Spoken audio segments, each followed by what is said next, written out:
concerned about, Mr. Speaker.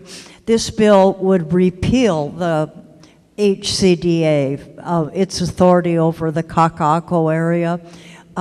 When I went to the housing summit at Dole Cannery, where they were talking about ways to get more affordable housing built in Hawaii, some of the developers and the other players there said the reason they like an HCDA operation is because they get certainty.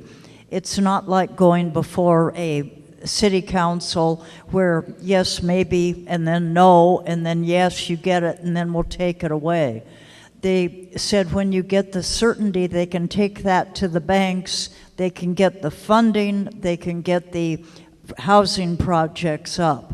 I don't support the multi-million-dollar kind of housing that HCDA has approved, but I do support the fact that they are getting some senior housing and affordable housing there. So I don't think it makes sense to turn that back over to the city. I know the city was very happy in its testimony. Sure, we want control over that again. But if you think back to, I think it was the 1960s, when the place was a slum under the city's control, and then the state stepped in and said, we're going to do a redevelopment area and establish the HCDA. I think that was a good move. HCDA is not perfect, but then none of us are.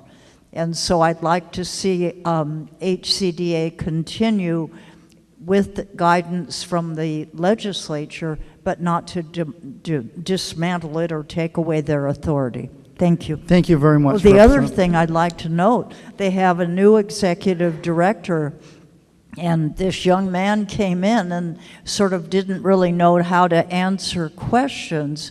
And I don't think he realized that if HCDA loses its authority over the Kakaako area, they probably lose 3/4 of their budget. And the finance chair, I know, would be looking at that.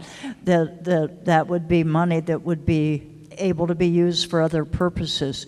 But I don't think it helps us build the housing that our workforce needs. And I'd like to see the HCDA stay in operation. Thank you. Thank you very much, Representative.